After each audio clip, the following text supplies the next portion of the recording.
Hello student, welcome back to my channel AI biology and it's me Avinash Shingade.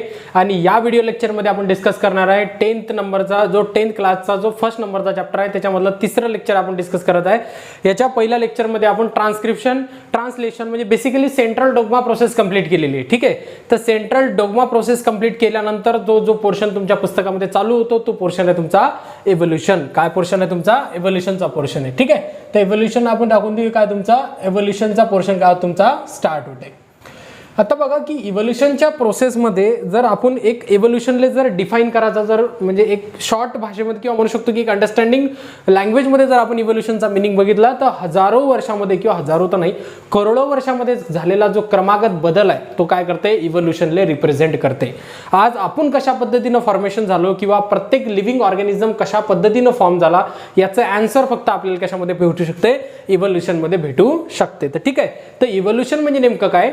तर basically काय आहे की एक ग्रॅज्युअल चेंजेस म्हणू शकतो आपण त्याला, क्रमागत झालेल्या बदलले किंवा आपण म्हणू शकतो की त्याच्यामध्ये की फॉर्मेशन ऑफ न्यू स्पेसिस काळानुसार जनरेशन टू जनरेशन नुसार नॅचरल सिलेक्शन या प्रोसेस थ्रू काय होत असतात? एक न्यू व्हेरायटी म्हटल्यापेक्षा एक न्यू जनरेशनच्या किंवा न्यू स्पेसिसचा जन्म होतो. या सगळ्या गोष्टी इव्होल्यूशनला डिफाइन करतात. ठीक आहे, भरपूर मोठा कॉन्सेप्ट आपण इव्होल्यूशनमध्ये मांडू शकतो. तर इव्होल्यूशन म्हणजे नेमकं काय? शॉर्टमध्ये तुमच्या लेवलमध्ये पाहणार आपण की इव्होल्यूशन कशाला म्हणतात आणि इव्होल्यूशनची काय राईट डेफिनेशन म्हटल्यापेक्षा थोडासा कॉन्सेप्ट आपण पाहणार आहे. ठीक आहे, तर बघा काय गोष्टी येतात त्याच्यामध्ये. बघा evolution is the gradual changes. सगळ्यात पहिले काय? Evolution is the gradual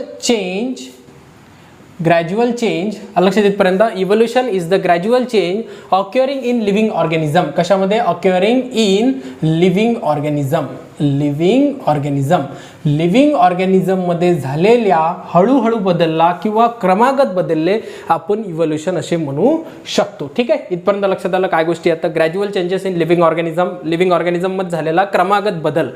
against आपण म्हणू शकतो की याच्यामध्ये अजून काही गोष्टी ऍड करू शकतो की इव्होल्यूशन म्हणजे नेमकं काय? Formation of new species. ज्यावेळेस न्यू स्पेसिस, ठीक आहे, एखादी न्यू स्पेसिस जन्माला येते ते पण एक इव्होल्यूशन. आज आपण तुम्हाला माहिती आहे की आज आपण अशा पद्धतीनं ग्रोथ झालेलो आहोत. अदर ॲनिमलपेक्षा भरपूर काही वेगळे कॅरेक्टर्स आपल्याकडे आहे. आपण एक वेल डेव्हलप्ड कम्युनिकेशन डेव्हलपमेंट केली, एक वेल इंटेलिजंट आपण डेव्हलपमेंट केलं. तर हे सगळ्या गोष्टी इव्होल्यूशनमध्ये झालेल्या आहे. हजारो करोडो वर्षामध्ये कालावधीमध्ये आपल्याला जे चॅलेंजेस भेटले त्या चॅलेंजेसनुसार आपण काय झालेलं आहे? डेव्हलपमेंट झालेलं आहे. ह्या सगळ्या गोष्टी काय करतात? इव्होल्यूशनला डिफाइन करतात. म्हणून मी इव्होल्यूशनमध्ये काय गोष्टी इन्क्लूड केल्या की फॉर्मेशन ऑफ न्यू स्पेसिस. पहिले तर काय दिलेलं आहे की evolution it is a gradual changes, क्रमागत झालेले चेंजेस. आणि तो क्रमागत झालेला जे चेंजेस आहे कशामध्ये? तुमच्या लिव्हिंग ऑर्गॅनिझम मध्ये तो फॉर्मेशन ऑफ न्यू स्पेसिस साठी रिस्पॉन्सिबल राहतात. Formation of new species for the natural selection. कोणत्या प्रोसेस नव्हत असते? फॉर द नॅचरल सिलेक्शन, जे की एक लय प्रचलित एक मेकॅनिझम आहे नॅचरल सिलेक्शन, जो की आपल्याला डार्विनने दिला होता. या नॅचरल सिलेक्शनच्या प्रक्रियेनं काय होतात? तुमचे फॉर्मेशन ऑफ न्यू स्पेसिस होतात फॉर द सेव्हरल जनरेशन. म्हणजे न्यू स्पेसिस होण्यासाठी काय राहतात? सेव्हरल जनरेशनचा टाइम लागतो. काय राहतो? Several generation. ठीक आहे, काय टाइम लागतो? Several generation. ठीक आहे, या गोष्टी लक्षात ठेवा की मी काय मुद्दे याच्यामध्ये दिलेले आहेत.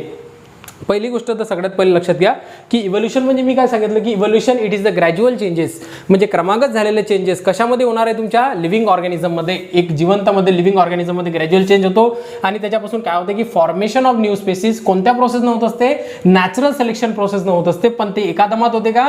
नाही, त्याला भरपूर जनरेशन किंवा म्हणजे दीर्घकाळ लागतो. हजारो करोडो वर्षाचा कालावधी लागू शकतो. आज आपण इथं अशा पद्धतीनं एक डॉमिनंट स्पेसिस म्हणून आज पूर्ण अर्थवर आहोत.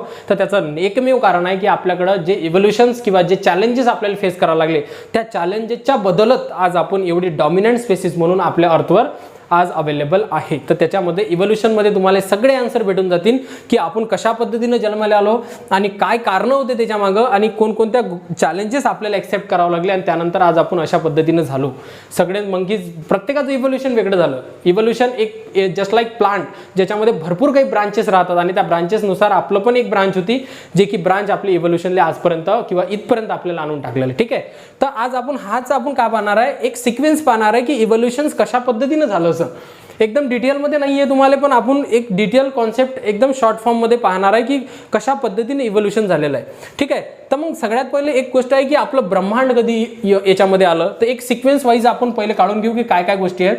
तर सगळ्यात पहिले जे ब्रह्मांड होतं एक पर्टिक्युलर एक म्हणू शकतो की बॉल लाईक स्ट्रक्चरमध्ये अवेलेबल होतं, त्याच्यामध्ये कम्प्लिटली एनर्जी स्टोअर फॉर्ममध्ये होती. ठीक आहे, तर लक्षात ठेवा की त्याचं जे डेट आहे 20 billions year ago, 20 billions year ॲगोची स्टोरी सांगत आहे मी तुम्हाला की 20 बिलियन्स इयर ॲगो आपलं ब्रह्मांड ओरिजिनेट नव्हतं. ठीक आहे, तर त्याच्या पहिले तर फक्त अशा पद्धतीचं काहीतरी बॉल लाईक स्ट्रक्चर ज्याच्यामध्ये भरपूर काही एनर्जी स्टोअर होती, अशा पद्धतीचं स्ट्रक्चर तिथं अवेलेबल्स होतं. आणि त्याच्यामध्ये एक एक्सप्लोजन झालं, ज्या एक्सप्लोजनला काय म्हणतात, बिग बँग म्हणतात. काय म्हणतात, बिग बँग. ठीक आहे, काय म्हणतात, बिग बँग, जे की बिग बँग थेरी पण आहे. ते की बिग बँग झालं, त्याच्यामध्ये एक एक्सप्लोजन झालं आणि एक्सप्लोजन झाल्यानंतर बघा की आपलं जे युनिवर्स आहे ते युनिवर्स जन्माला आलं. ठीक आहे, तर जनरली हे जे टोटली बॉल दिसते तुम्हाला हे एक युनिवर्स आहे, गॅलेक्सी नाही. अलग लक्षात, मी युनिवर्स म्हटलं तुम्हाला. आणि हे जे युनिवर्स आहे या युनिवर्सपासून काय बनल्या, तुमच्या गॅलेक्सीज बनल्या. काय बनल्या, तुमच्या गॅलेक्सीज. लक्षात इथपर्यंत पहिले सिक्वेन्स पाहून घेऊ आपण, त्यानंतर अजून डिटेल सांगतो. सगळ्यात पहिले एक एनर्जी आपल्या एक छोट्याशा बॉलमध्ये होती, ज्याला आपण युनिवर्सचा म्हणू शकतो की एक त्याच्या पहिले युनिवर्स जन्मण्याच्या पहिले काय होतं, तर 20 बिलियन्स इयर ॲगो आपल्याकडं अशा पद्धतीचा एक एनर्जीचा एक पर्टिक्युलर छोटासा एक बॉल लाईक स्ट्रक्चर होता आणि त्याच्यामध्ये एक एक्सप्लोजन झालं. एक्सप्लोजन झाल्यानंतर त्याच्यामध्ये एक जे की जन्माला आलं त्याला आपण युनिवर्स ब्रह्मांड म्हणतो आपलं. ठीक आहे, तर जे युनिवर्स आहे त्या युनिवर्समध्ये काय झालं, आता हे जे गॅलेक्सी याच्यानंतर म्हणत आहे मी, सिक्वेन्स लक्षात ठेवा. हे काय तुमचा युनिवर्स आहे आणि युनिवर्स नंतर कशाचं फॉर्मेशन झालं, तुमच्या गॅलेक्सीजचं फॉर्मेशन झालं. ठीक आहे, तर इथं मी छोटीशी गॅलेक्सी काढतो आणि हे जे गॅलेक्सी आहे या समोर जी काढलेली गॅलेक्सी आहे जी की आपल्या गॅलेक्सी आहे, आपल्या गॅलेक्सीचं नाव काय तुमचं, मिल्की वे गॅलेक्सी. काय तुमचं, मिल्की वे. ठीक आहे, काय आपलं मिल्की वे गॅलेक्सी. कोणती गॅलेक्सी आपल्या नावाचं, गॅलेक्सीचं नाव काय आपलं, मिल्की वे गॅलेक्सी. अशा पद्धतीने एक पाहून घ्या की कशा पद्धतीने सिक्वेन्स आहे.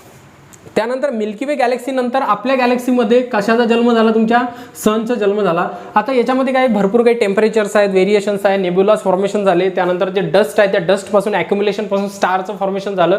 या व्हेरियस थेरीज आहेत, पण तेवढ्या डिटेलमध्ये आपण जाणार नाही.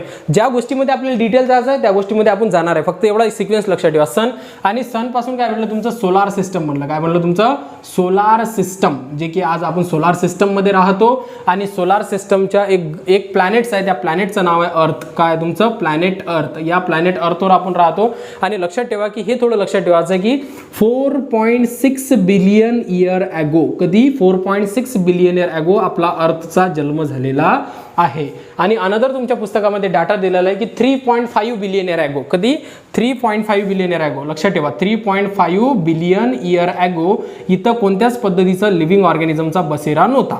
अलग लक्षात, कोणत्याच पद्धतीचे लिव्हिंग थिंग्स आपल्या इथं म्हणजे जीवजंतू आपल्या अर्थवर पाहिले जात नव्हते. पहिले तर बघा 4.6 बिलियन इयर ॲगो आपला अर्थ जन्म झाला आणि 3.5 बिलियन इयर ॲगो इथं कोणीच प्रेझेंट नव्हतं. कारण की त्याचं कारण काय की भरपूर काही म्हणू शकतो की आपण त्याला टेम्परेचर, हाय टेम्परेचर होतं. एक अर्थची डेफिनेशन किंवा अर्थची एक हे काढून देतो मी तुम्हाला की फॉर एक्झाम्पल हे एक अर्थ आहे आणि अर्थवर अशा पद्धतीचा पहाडी म्हणजे व्हॉल्केनो इरप्शन्स होत आहेत. व्हॉल्केनो इरप्शन झाल्यानंतर भरपूर काही टेम्परेचर इथं अवेलेबल्स आहे आणि टेम्परेचर अवेलेबल असल्या कारणाने इथं ऑब्व्हियसली गोष्ट आहे की जो एवढ्या मोठ्या टेम्परेचरमध्ये कोणत्याच पद्धतीचा लिव्हिंग ऑर्गॅनिझम जगू शकत नाही.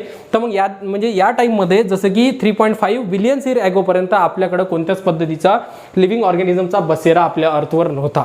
ठीक आहे, आलं का लक्षात इथपर्यंत. हा सिक्वेन्स पाहून घ्या. सगळ्यात पहिले काय की बिग बँग थेरी म्हणजे 20 बिलियन इयर ॲगो आपलं जे युनिवर्स आहे, जे ब्रह्मांड आहे ते ओरिजिनेटेड आलं. त्याच्यापासून गॅलेक्सीजचं फॉर्मेशन झालं. गॅलेक्सीजपासून मिल्की वे गॅलेक्सीचं फॉर्मेशन झालं. जे आपली गॅलेक्सी, आपल्या गॅलेक्सीचं नाव काय तुमचं, मिल्की वे गॅलेक्सी. मिल्की वे गॅलेक्सीपासून सनचं फॉर्मेशन झालं. सनच्या अंदरमध्ये ग्रहाचं निर्माण झालं, ज्याच्यामध्ये आपण सोलार सिस्टम असे म्हणतो. आणि सोलार सिस्टम नंतर आपली अर्थ जन्माला आली, ज्याच्यामध्ये सोलार सिस्टमचंच एक प्लॅनेट आहे 4.6 बिलियन इयर ॲगो. आणि त्यानंतर 3.5 बिलियन इयर ॲगोपर्यंत आपल्या अर्थवर कोणत्याच पद्धतीचा लिव्हिंग ऑर्गॅनिझम नव्हते. आणि त्याचं कारण पण मी सांगितलं की अर्थचं टेम्परेचर भरपूर काही जास्त होतं. अजून ओझोन लेअर वगैरे भरपूर गोष्टी फॉर्मेशन व्हायच्या राहिल्या होत्या. वॉटर वगैरे काही अवेलेबल नव्हतं. ठीक आहे, त्यानंतर भरपूर काही ॲकोम्युलेशनच्या ते पण थेरी पाहणार आपण. ठीक आहे, तर इथपर्यंत लक्षात आलं. याच्यानंतरची स्टोरी पाहू आपण काय गोष्टी आहेत. बघा झालं तर स्क्रीनशॉट काढत चला पटकन. काय होते की तुम्हाला लक्षात येऊन जाते की काय सिक्वेन्स मी सांगितलेला आहे. ठीक आहे, काय झालं, आपण कुठपर्यंत आलेलो आहे, आपल्या अर्थपर्यंत. अर्थमध्ये बघा काय आहे, तर आता काय काय गोष्टी याच्यामध्ये अवेलेबल आहे. अजूनही वॉटर इथं अवेलेबल नाही आहे. वॉटर अवेलेबल नाही, तर मग वॉटर कशा पद्धतीने येईल, तर बघा, तर याच्यामध्ये जे अवेलेबल्स होतं ते बघा ॲक्युम्युलेशन थेरी, ते एकदम कम्प्लिटली जे थेरी एक्सप्लेन करते तुम्हाला, ते आहे तुमची केमिकल इव्होल्युशन ऑफ थेरी. त्या केमिकल इव्होल्युशन थेरीचाच आपण सिक्वेन्स पाहणार आहे की कोणकोणत्या गोष्टी त्याच्यामध्ये होत्या. तर बघा की सगळ्यात पहिले आपल्याकडे होतं सिंपल ऑर्गॅनिक मॉलिक्यूल. काय होतं आपल्याकडं, सिंपल ऑर्गॅनिक मॉलिक्युल्स होते. काय होते, सिंपल ऑर्गॅनिक मॉलिक्युल्स आपल्याकडे प्रेझेंट होते. आणि ॲक्युम्युलेशन थेरी आहे. पहिले आपण इनलिस्ट करून घेऊ की काय काय गोष्टी त्याच्यामध्ये आपल्याला पाहायचे. सिंपल ऑर्गॅनिक मॉलिक्युल्स पासून आपल्याकडे कोणत्या मॉलिक्युलचं झालं, हेच कंबाईन होऊन ॲक्युम्युलेशन होऊन कॉम्प्लेक्स, जे की तुमचे जे कॉम्प्लेक्स ऑर्गॅनिक मॉलिक्युलचा जन्म झाला. कशाचा, तुमच्या कॉम्प्लेक्स ऑर्गॅनिक मॉलिक्युलचा जन्म झाला. आणि कॉम्प्लेक्स ऑर्गॅनिक मॉलिक्यूल नंतर जे आहे सिंपल ऑर्गॅनिक नंतर कॉम्प्लेक्स ऑर्गॅनिक मॉलिक्यूल नंतर न्यूक्लिक ॲसिड. काय तुमचे न्यूक्लिक, ठीक आहे, तुमचे न्यूक्लिक ॲसिडचा जन्म झाला. कशाचा, तुमच्या न्यूक्लिक ॲसिड ॲज म्हणू शकतो आपण DNA अँड RNA, RNA, ठीक आहे, RNAचं फॉर्मेशन झालं. आणि त्यानंतर RNA नंतर जे चौथी स्टेप आहे, ते चौथी स्टेप आहे तुमची फॉर्मेशन. इथं formation of simple organic molecule, formation of complex organic molecule, formation of nucleic acid, आणि त्यानंतर काय तुमचं फॉर्मेशन ऑफ प्रोसेल. त्या सेलने काय म्हटलं आपण, प्रोसेल असे म्हटलं. ठीक आहे. तर मग अर्थमध्ये भरपूर काही काय होतं, टेम्परेचर होतं. आणि तेच टेम्परेचर एक माध्यम, जसं की म्हणू शकतो की एक एक्सपेरिमेंटली प्रूव्ह आहे. युरे अँड मिलार एक्सपेरिमेंट तुम्हाला समोर शिकायचं आहे. 12th क्लासमध्ये सगळ्या गोष्टी दिलेल्या आहेत इन डिटेलमध्ये. Urey and Miller experiment is experimentally prove आहे. त्याने एक्सपेरिमेंटली, आता मग सर म्हणून तुम्ही तर त्यावेळेस तर आपलं कोणी म्हणजे ऑब्व्हियसली गोष्ट आहे की कोणता स्पेसिसच जन्माला आला नाही, तर आपला तर प्रश्नच नाही. तर आपण तर लेटेस्ट जन्माला आलेलो पृथ्वीवरला आताचे, आणि म्हणजे ह्युमन्स अवेलेबल आहे. तर हे कसं काय पद्धतीनं, तर बघा की जे आपण तिथं तर नाही जाऊ शकत, आपल्याकडे टाइम मशीन तर अवेलेबल आहे नाही. बट काय आहे की आपल्याकडं तशा पद्धतीचं टेम्परेचर आणि ते जे मॉलिक्युल्स आहेत ते मॉलिक्युल्स त्याच्यामध्ये टाकून आपण काय करू शकतो, ॲक्युम्युलेशन थेरीचं कम्प्लिटली एक्सप्लेनेशन देऊ शकतो की त्यावेळेसची अर्थ अशी असेल आणि याच्यापासूनच खरंच अशा पद्धतीनं फॉर्मेशन होते का, आणि खरंच पद्धतीनं अशा पद्धतीचं फॉर्मेशन झालं. तर त्यावेळेस काय होते, आपल्याकडे सिंपल ऑर्गॅनिक मॉलिक्युल्स होते, त्याचे एक्झाम्पल नाही देणार. त्यानंतर सिंपल ऑर्गॅनिक मॉलिक्युलचं कशामध्ये फॉर्मेशन झालं, ऑर्गॅनिक मॉलिक्युल म्हणजे भरपूर काही रिॲक्शन्स आपल्या याच्यामध्ये ॲटमॉस्फिअरमध्ये चालू होते. त्या रिॲक्शनसाठी एनर्जी आली कुठून, तर जसं की लाइटनिंग वगैरे आपल्या ॲटमॉस्फिअरमध्ये होत होत्या. त्या लाइटनिंग पासून आपल्याकडे एनर्जी आली, जसं की विजा वगैरे चमकणे आपल्या मराठी भाषेमध्ये आपण म्हणतो. ठीक आहे. तर काय झालं की सिंपल ऑर्गॅनिक मॉलिक्युल्स आहे, सिंपल ऑर्गॅनिक मॉलिक्युल पासून कॉम्प्लेक्स ऑर्गॅनिक मॉलिक्युलचा जन्म झाला. आणि हे कॉम्प्लेक्स ऑर्गॅनिक मॉलिक्युलचा सगळ्यात महत्त्वाची गोष्ट बनवली न्यूक्लिक ॲसिड, जे की आपण DNA आणि RNA आजही आपल्या बॉडीमध्ये पाहिल्या जातात. RNA आणि DNA as a genetic material आजही आपण म्हणतो. आपल्या DNA वर एक इन्फॉर्मेशन स्टोअर राहते आणि इन्फॉर्मेशन स्टोरेज फॅक्टर आपल्याला भेटला होता. आणि याच्यापासून कशाचा जन्म झाला, जो की सगळ्यात पहिली सेल आहे, ती आहे तुमची फॉर्मेशन ऑफ प्रोसेल. आणि कदाचित या सेल पासूनच सगळ्यात पहिली, आता याला सिक्वेन्स, याच्यामध्ये काय झालं, प्रोकॅरियोटिक सेलचा जन्म झाला असेल. कोणता, तुमचा प्रोकॅरियोटिक सेलचा. कोणत्या सेलचा, प्रोकॅरियोटिक सेलचा जन्म झाला. आणि या प्रोकॅरियोटिक सेल नंतरच कशाचा जन्म झाला असेल, तुमचा यूकॅरियोटिक, कोणता, यूकॅरियोटिक सेलचा जन्म झाला. आणि यूकॅरियोटिक सेल नंतर पुन्हा दोन सेल, एक तुमची प्लांट सेल आणि एक तुमची ॲनिमल सेल, जी की आज आपल्याकडे अवेलेबल आहे. ॲनिमल सेल आणि प्लांट सेल अशा पद्धतीने काय झाला असेल, जन्म झालेला असेल. अलग लक्षात इथपर्यंत. हे जे पूर्ण जे थेरी सांगते तुम्हाला, हे पूर्ण थेरी किंवा हे पूर्ण जे स्टोरी सांगते, हे टोटल इव्होल्युशन आहे. हे टोटल काय तुमचं इव्होल्युशन आहे. तर एवढ्या गोष्टी तुम्हाला समजणं आहे इंट्रोडक्शनमध्ये, जो इव्होल्युशन आहे. याच्यानंतर आपले जे मॉर्फॉलॉजिकल एव्हिडन्सेस ऑफ इव्होल्युशन झालं. बघा काय झालं की त्यानंतर काय की बघा simple organic molecule, complex organic molecule, त्यानंतर nucleic acid and formation of protocells, अशा पद्धतीनं काय झाला, सिक्वेन्स झाला. मग बघा डिफिनेशनमध्ये कसा फिट बसते तो, की evolution it is a gradual changes. कसा झाला, ग्रॅज्युअल क्रमागत चेंजेस झाला. पहिले काय आले, सिंपल नंतर कॉम्प्लेक्स नंतर न्यूक्लिक ॲसिड नंतर फॉर्मेशन ऑफ प्रोसेल्स. बघा प्रोकॅरियोटिक झाले होते म्हणजे युनिसेल्युलर, मग काय झाले असं मल्टीसेल्युलर ऑर्गॅनिझमचा कशा झालं, फॉर्मेशन झालं. म्हणजे नेमकं काय की evolution it is a gradual changes in living organism बनत असताना. आणि अगेन्स्ट काय म्हटलं की त्याच्यामध्ये स्पेसिसचं फॉर्मेशन झालं. बघा आता काय झालेलं आहे की हे प्लांट सेल, ॲनिमल सेल, काय हजारो टाईपचे स्पेसिस आपल्या अर्थवर पाहिले जातात. आणि कोणती प्रोसेस होती ती नॅचरल सिलेक्शन. इथंही नॅचरल सिलेक्शन लागते. आपला सगळ्यात पहिला ऑर्गॅनिझम पाण्याच्या अंदरमध्ये झाला. ठीक आहे. तर याच्यामध्ये पाण्याच्या अंदरमध्ये वॉटरचं फॉर्मेशन मी नाही सांगितलं, पण काय दिलेलं आहे की याच्यामध्ये जे टेम्परेचर होतं, ज्यावेळेस अर्थ थंडी झाली, तर अर्थ थंड झाल्यानंतर काय होते की म्हणतात की लाखो वर्षापर्यंत पाणी पडलं. ठीक आहे. लाखो वर्षापर्यंत पाणी पडल्यानंतर त्याच्यामध्ये हे सगळ्या प्रोसेसेस झाल्या.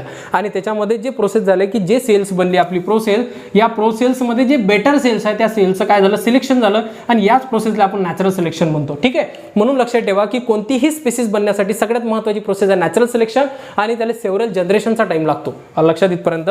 समोर या सगळ्या गोष्टी काय होतील, डिटेल होतील. तर हा झाला तुमचा एक सिक्वेन्स जो की ज्याला कशाला रिप्रेझेंट करते, तुम्हाला इव्होल्युशनला रिप्रेझेंट करते. ठीक आहे, तर इथपर्यंत बाकीचं लेक्चरमध्ये आपण नेक्स्ट पाहणार आहे एव्हिडन्सेस ऑफ इव्होल्युशन. ठीक आहे, जर तुम्हाला लेक्चर लक्षात आलं असेल किंवा जर तुम्हाला काही डाऊट्स असतील तर तुम्ही कमेंट्स करू शकता आणि जर लक्षात आलं असेल तर नक्की चॅनलला सबस्क्राईब करा आणि व्हिडिओला पण लाईक करा आणि ज्याला जरूरत आहे त्याला नक्की शेअर करा. ठीक आहे, थँक्यू.